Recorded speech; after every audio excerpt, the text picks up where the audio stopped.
ಸಮಿತಿ ಹಾಗೂ ಪರಿಸರ ಹಿತರಕ್ಷಣಾ ವೇದಿಕೆ ಮಾನ್ಯ ಶ್ರೀ ಶಿವರಾಜ್ ಎಸ್ ತಂಗಡಿಗೆ ಅವರು, ಸನ್ಮಾನ್ಯ ಸಚಿವರು, ಕೊಪ್ಪಳ ಜಿಲ್ಲಾ ಉಸ್ತುವಾರಿ, ಹಿಂದುಳಿದ ವರ್ಗಗಳ ಇಲಾಖೆ ಹಾಗೂ ಕನ್ನಡ ಮತ್ತು ಸಂಸ್ಕೃತಿ ಇಲಾಖೆ, ಕರ್ನಾಟಕ ಸರ್ಕಾರ, ಬೆಂಗಳೂರು. ವಿಷಯ: ದಿನಾಂಕ 24/2/25 ಬಹಿರಂಗ ಸಭೆಯಲ್ಲಿ ಶ್ರೀ ಗವಿಶ್ರೀಗಳು ಹೇಳಿದ್ದೇನು, ಜನಪ್ರತಿನಿಧಿಗಳು ಮಾಡಿದ್ದೇನು. 1.5 ವರ್ಷ ಕಳೆಯುತ್ತಿದ್ದರೂ ಟಿಎಸ್ಪಿಎಲ್ ಸ್ಥಾಪನೆ ತಡೆ ಆದೇಶ ಏಕೆ ತಂದಿಲ್ಲ ಎಂದು ಪ್ರಶ್ನೆ ಮಾಡುತ್ತಿರುವ ಕುರಿತು ಸರ್ವ ಪಕ್ಷಗಳ ಹೋರಾಟ ವೇದಿಕೆಯ ಮುಖಂಡರ ಮಾನ್ಯ ಮುಖ್ಯಮಂತ್ರಿಗಳ ನಿಯೋಗದ ಭೇಟಿ ಕುರಿತು ಮಾನ್ಯರೇ, ಮೇಲ್ಕಾಣಿಸಿದ ವಿಷಯದಂತೆ ಕೊಪ್ಪಳ ನಗರಕ್ಕೆ ಹೊಂದಿಕೊಂಡು ಬಲ್ಡೋಟ ಎಂಎಸ್ಪಿಎಲ್ ಪೆಲೆಟ್ ಘಟಕ 2011ರಿಂದ ಕಾರ್ಯಾಚರಣೆ ಮಾಡುತ್ತಿದೆ. ಅದರ ಮಾಲಿನ್ಯದ ಕಂದು ಧೂಳು, ದಟ್ಟ ಹೊಗೆಯ ವಿಷಾನಿಲ ಜಿಲ್ಲಾ ಕೇಂದ್ರದ 40 ಭಾಗಕ್ಕೆ ಹರಡುತ್ತಿದೆ. ಈ ಮಾಲಿನ್ಯ ತಡೆಗಟ್ಟಬೇಕೆಂದು ಪರಿಸರ ಇಲಾಖೆಗೆ ನಗರದ ಸಾರ್ವಜನಿಕರು ದೂರು ಕೊಡುತ್ತಾ ಆರೋಗ್ಯ ಉಳಿಸಿಕೊಳ್ಳಲು ಪರದಾಡುತ್ತಿದ್ದಾರೆ. ಈಗ ಎಂಎಸ್ಪಿಎಲ್ ಕಾರ್ಖಾನೆಯ ಒಂದೇ ಒಂದು ಚಿಮಣಿಯ ಮಾಲಿನ್ಯದಿಂದ ರೋಷಿ ಹೋಗಿದ್ದ ಕೊಪ್ಪಳ ಜನರಿಗೆ ಪಿಎಸ್ಪಿಎಲ್ ಹೆಸರಿನ ಬೃಹತ್ ಹೂಡಿಕೆಯ ಒಡಂಬಡಿಕೆಯಿಂದ ಬರಸಿಡಿಲು ಬಿಡಿದಂತಾಗಿದೆ. ಕೊಪ್ಪಳ ಆರಾಧ್ಯ ದೈವ ಶ್ರೀ ಅಭಿನವ ಗವಿಸಿದ್ದೇಶ್ವರ ಸ್ವಾಮೀಜಿ ಎಚ್ಚೆತ್ತುಕೊಂಡು ಫೆಬ್ರವರಿ 24, 2025 ಜಿಲ್ಲಾ ಕೇಂದ್ರ ಬಂದ್ ಮಾಡಿ ಹೋರಾಡಿದರು. ಅವರು 16,000 ಜನರು ನೆರೆದಿದ್ದ ಬಹಿರಂಗ ಸಭೆಯಲ್ಲಿ ಜಿಲ್ಲೆಯಲ್ಲಿ ಯಾವುದೇ ಒಂದು ವರ್ಗಾವಣೆಯಾಗಬೇಕಾದರೂ ಇಲ್ಲಿನ ಶಾಸಕರು, ಮುಖ್ಯಮಂತ್ರಿ, ಆರ್ಥಿಕ ಸಲಹೆಗಾರರು, ಜಿಲ್ಲಾ ಮಂತ್ರಿಗಳ ಅನುಮತಿ ಬೇಕಾಗುತ್ತದೆ. ಅಂಥದ್ರಲ್ಲಿ ಈ ಮೂವರ ಸಹಮತವಿಲ್ಲದೆ ಇಂಥ ಬೃಹತ್ ಬಲ್ಡೋಟ ಬಿಎಸ್ಪಿಎಲ್ ಸ್ಥಾಪನೆಯಾಗಲು ಹೇಗೆ ಸಾಧ್ಯ? ಇಲ್ಲಿನ ಲಕ್ಷಗಟ್ಟಲೆ ಜನರ ಆರೋಗ್ಯ ಮತ್ತು ಪರಿಸರದ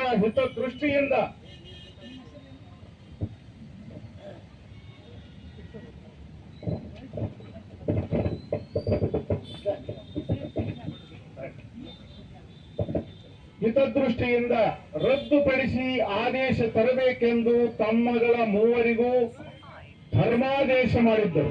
ಆಗ ತಮ್ಮ ನೇತೃತ್ವದಲ್ಲಿ ಮಾನ್ಯ ಮುಖ್ಯಮಂತ್ರಿಗಳಾದ ಶ್ರೀ ಸಿದ್ದರಾಮಯ್ಯ ಅವರಲ್ಲಿಗೆ ಸರ್ವ ಪಕ್ಷದ ನಿಯೋಗ ಕೊಂಡೊಯ್ದು ಮನವರಿಕೆ ಮಾಡಿ ತಾತ್ಕಾಲಿಕವಾಗಿ ಸ್ಥಾಪನೆಯ ಚಟುವಟಿಕೆಗಳಿಗೆ ತಡೆ ಮಾಡಿಸಿದ್ದೀರಿ.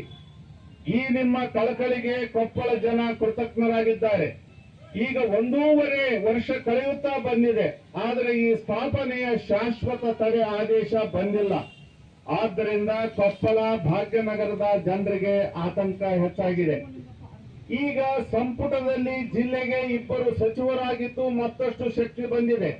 ಇದೇ ಸಂದರ್ಭದಲ್ಲಿ ಈಗಿರುವ 22 ಬಾಧಿತ ಹಳ್ಳಿಗಳ ಜನರ ಜೀವ, ಆರೋಗ್ಯ, ಕೃಷಿ, ಅಂತರ್ಜಲ, ಜಲಮೂಲಗಳು ಉಳಿಯಬೇಕಾದರೆ ಮಾಲಿನ್ಯಕಾರಕ 28 ಬೃಹತ್ ಸಣ್ಣ ದೊಡ್ಡ ಸೇರಿ 202 ಕಾರ್ಖಾನೆಗಳ ಮಾಲಿನ್ಯ ನಿಯಂತ್ರಣಕ್ಕೆ ಬರಬೇಕು.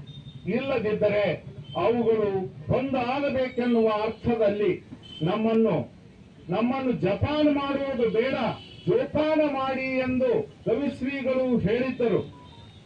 ಅದರ ಭಾಗವಾಗಿ 9 ಕಾರ್ಖಾನೆಗಳಿಗೆ ಎನ್ಪಿಡಿ ನೀಡಲಾಗಿದೆ.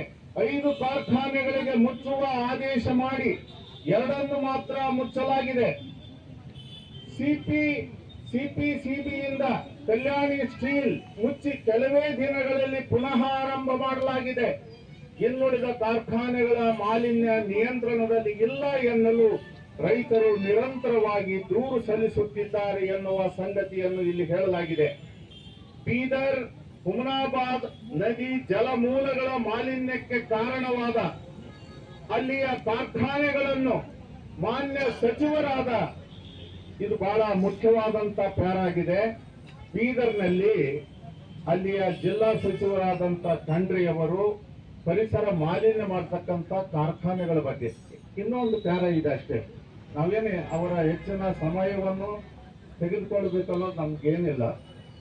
ಬೀದರ್ ಹುಮನಾಬಾದ್ ನದಿ ಜಲಮೂಲಗಳ ಮಾಲಿನ್ಯಕ್ಕೆ ಕಾರಣವಾದ ಅಲ್ಲಿನ ಕಾರ್ಖಾನೆಗಳನ್ನು ಮಾನ್ಯ ಸಚಿವರಾದ ಈಶ್ವರ್ ಖಂಡ್ರೆಯವರು ತಕ್ಷಣ ಕ್ರಮಕ್ಕೆ ಮುಂದಾಗಿ ಬಂದ್ ಮಾಡಿಸಿದ ರೀತಿಯಲ್ಲಿ ತುಂಗಭದ್ರಾ ಜಲಾಶಯ ಸಂಪೂರ್ಣ ವಿಷವಾಗಲು ಕಾರಣವಾದ ಕಾರ್ಖಾನೆಗಳನ್ನು ತಾವು ಬಂದ್ ಮಾಡಿಸಬೇಕಾಗಿ ವಿನಂತಿ. ಕೋಟಿಗಟ್ಟಲೆ ಜನರ ಜೀವನಾಡಿಯಾಗಿರುವ ತುಂಗಭದ್ರಾ ನದಿ ಜಲಮೂಲಗಳು ಕಾರ್ಖಾನೆ ಬಿಡುವ ತ್ಯಾಜ್ಯದಿಂದ ವಿಷವಾಗುತ್ತಿರುವುದು ಸಾಮಾನ್ಯ ಸಂಗತಿಯಲ್ಲ ಮತ್ತು ಈ ವಿಷಕಾರುವ ಕಾರ್ಖಾನೆಗಳಿಗೆ ಇದೇ ಜಲಾಶಯದಿಂದ ನೀರು ಕೊಡುವುದನ್ನು ನಿಲ್ಲಿಸಿ ರೈತರ ಸಂಪೂರ್ಣ ಕೃಷಿ ಮತ್ತು ಕುಡಿಯಲಿಕ್ಕೆ ಈ ನೀರು ಮೀಸಲಿಟ್ಟರೆ ಇಲ್ಲಿನ ಆರ್ಥಿಕತೆ ಸುಸ್ಥಿರವಾಗಿರುತ್ತದೆ. ಕೊನೆಯ ಪ್ಯಾರ ಕಳೆದ 2025 ಅಕ್ಟೋಬರ್ 31ರಿಂದ ಕೊಪ್ಪಳ ನಗರಸಭೆ ಆವರಣದಲ್ಲಿ 289ನೇ ದಿನ ಅಂದ್ರೆ ಇದು ಸ್ವಾತಂತ್ರ್ಯ ದಿನೋತ್ಸವದ ಇವತ್ತಿಗೆ 289ನೇ ದಿನ ಆಯ್ತು. 300ನೇ ದಿನದ ಒಂದು ಕಾರ್ಯಕ್ರಮವು ಕೂಡ ಇದೆ. ನಮ್ಮ ನಡೆ ಶಾಸಕರ ಮನೆಯ ಕಡೆಗೆ ಅಂತ ನಾವು ಈಗಾಗಲೇ ಘೋಷಣೆ ಮಾಡಿದ್ದೇವೆ. ಹೋರಾಟ ಸಮಿತಿ ನಿರ್ಣಯಿಸಿದೆ. 289ನೇ ದಿನದಲ್ಲಿ ಧರಣಿ ಸತ್ಯಾಗ್ರಹ ನಡೆಯುತ್ತಿದೆ. ಇದರ ಭಾಗವಾಗಿ ದಿನಾಂಕ 23/3/2026ರಂದು ಬೆಂಗಳೂರು ಸ್ವಾತಂತ್ರ್ಯ ಉದ್ಯಾನದಲ್ಲಿ ರಾಜ್ಯದ ಪ್ರಮುಖ ಮಠಾಧೀಶರು, ಹೋರಾಟಗಾರರು, ಸಾಹಿತಿಗಳು, ಚಲನಚಿತ್ರ ನಟರು ಬೆಂಬಲಿಸಿದ ಸತ್ಯಾಗ್ರಹವನ್ನು ಕೊಪ್ಪಳದ ಕಾರ್ಖಾನೆ ಬಾಧಿತ ಜನರು ನಡೆಸಿರುತ್ತಾರೆ. ಇದೇ ಸಂದರ್ಭದಲ್ಲಿ ಈ ವಿಷಯದಲ್ಲಿ ತಮ್ಮ ನೇತೃತ್ವದಲ್ಲಿ ಮಾನ್ಯ ಮುಖ್ಯಮಂತ್ರಿಗಳಿಗೆ ಇಲ್ಲಿನ ನಗರ 1.5 ಲಕ್ಷ ಜನರು, 20 ಕಾರ್ಖಾನೆ ಬಾಧಿತ ಹಳ್ಳಿಗಳ 50,000 ಜನರು ಸಂತ್ರಸ್ತರಾಗುವ ವಿಷಯವನ್ನು ಮನವರಿಕೆ ಮಾಡಿಕೊಡಬೇಕೆಂದು ದಿನಾಂಕ 23/3/26ರಂದು ದಯವಿಟ್ಟು ಮಾತಾಡಬೇಡಿ 1 ನಿಮಿಷ ಪ್ಲೀಸ್.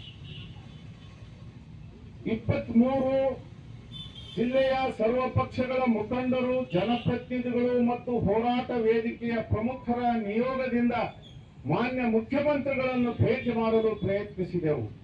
ದಾವಣಗೆರೆ, ಬಾಗಲಕೋಟೆ ಉಪಚುನಾವಣೆಗೆ ಮುಖ್ಯಮಂತ್ರಿಗಳು ತೆರಳಿದ್ದರಿಂದ ಸಾಧ್ಯವಾಗಲಿಲ್ಲ. ಆ ದಿನ ನಮ್ಮ ನಿಯೋಗದ ಭೇಟಿಗೆ ಅವಕಾಶ ಮಾಡಿಸಬೇಕೆಂದು ತಮ್ಮಲ್ಲಿ ಕೇಳಿಕೊಂಡದ್ದು ತಮ್ಮ ಅನಾರೋಗ್ಯದಿಂದ ಫಲಿಸಲಿಲ್ಲ. ನಮಗೆ ನ್ಯಾಯ ಒದಗಿಸಲು ತಾವು ಮಾನ್ಯ ಮುಖ್ಯಮಂತ್ರಿಗಳಾದ ಡಿ.ಕೆ. ಶಿವಕುಮಾರ್ ಅವರಲ್ಲಿಗೆ ನಿಯೋಗದೊಂದಿಗೆ ಸರ್ವ ಪಕ್ಷದ ಮುಖಂಡರು, ಹೋರಾಟ ವೇದಿಕೆಯ ಪ್ರಮುಖರನ್ನು ಕರೆದೊಯ್ದು ಸತ್ಯ ಸಂಗತಿಯನ್ನು ಮನವರಿಕೆ ಮಾಡಿ ವೈದೋಟ ಸ್ಥಾಪನೆ ತಡೆಯಬೇಕಾಗಿ ತಮ್ಮಲ್ಲಿ ಕೊಪ್ಪಳದ ಮಹಾಜನರೆಲ್ಲರೂ ಸೇರಿ ಹೋರಾಟ ಸಮಿತಿಯ ಒಂದು ನೇತೃತ್ವದಲ್ಲಿ ತಮಗೆ ವಿನಂತಿ ಮಾಡ್ತಾ ಇದ್ದೇವೆ. ತಮ್ಮೆಲ್ಲರಿಗೂ ಕೂಡ ವಂದನೆಗಳಿಗೂ ಮಂತ್ರಿಗಳಿಗೆ, ಶಾಸಕರಿಗೆ